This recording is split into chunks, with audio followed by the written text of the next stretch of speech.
नमस्कार दोस्तों आज जो बात मैं तुम्हें बताने वाला हूं वो कोई उपदेश नहीं है, बल्कि तुम्हारे जीवन की दिशा और दशा दोनों को बदलने वाली चेतावनी है।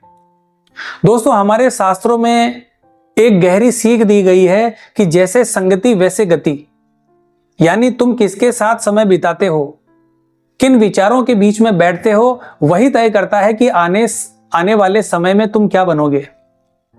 मनुष्य का मन बिल्कुल खाली पात्र जैसा होता है। तुम जिसके पास बैठते हो उसके विचार अपने आप तुम्हारे भीतर उतरने लगते हैं।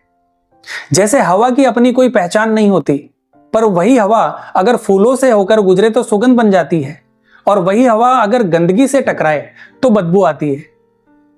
हवा वही रहती है, बस संगत बदल जाती है।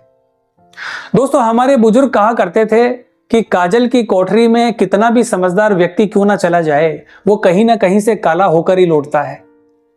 तुम कितने भी मजबूत क्यों ना हो, गलत संगति की ऊर्जा तुम्हें भीतर से दूषित कर ही देती है। दोस्तों आज मैं तुम्हें उन 3 प्रकार के लोगों के बारे में बताऊंगा जिनसे दूरी बनाना तुम्हारे भविष्य के लिए बहुत जरूरी है। इनके पास बैठना ऐसा है जैसे अपने ही भाग्य के द्वार बंद करना। पहला है दोस्तों निंदा करने वाले व्यक्ति। दोस्तों ऐसे लोग हर बातचीत की शुरुआत किसी की बुराई से करते हैं। देखो वो ऐसा है, वो वैसा है। ऐसा व्यक्ति दरअसल नकारात्मकता का बोझ ढोने वाला होता है।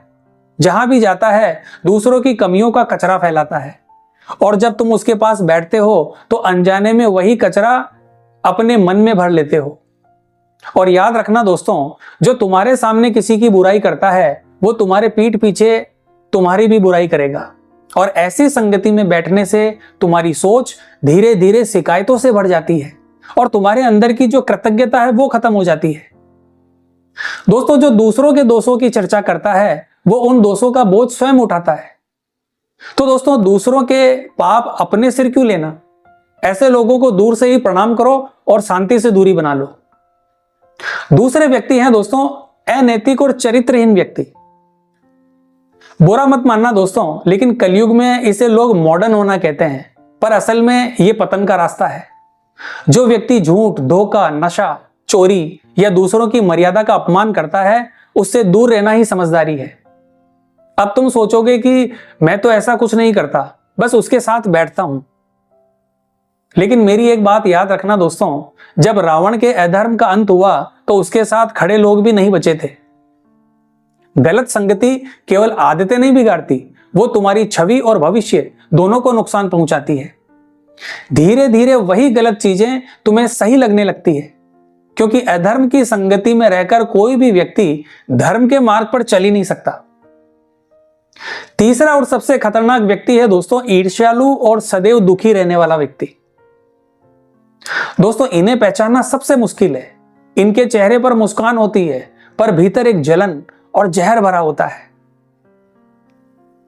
तुम अपनी खुशियां बताओगे तो वो उसमें भी कमियां निकालेगा। ऐसे लोग तुम्हारी हिम्मत तोड़ने के लिए ही तुम्हारे आसपास रहते हैं। दोस्तों ईर्ष्या कोई अंधविश्वास नहीं है, यह नकारात्मक विचारों की तरंग होती है जो धीरे धीरे तुम्हारी ऊर्जा को कमजोर करती है। और दोस्तों कुछ लोग तो हमेशा रोते ही रहते हैं कि मेरा तो भाग्य ही खराब है, मेरे पास कुछ नहीं है। और ऐसी सोच वाले लोगों के पास बैठने से तुम्हारी उन्नति रुक जाती है, क्योंकि दोस्तों समृद्धि और खुशहाली वही आती है जहां उत्साह होता है, प्रेम होता है, ना कि जहां हर समय निराशा का मातम छाया रहता है।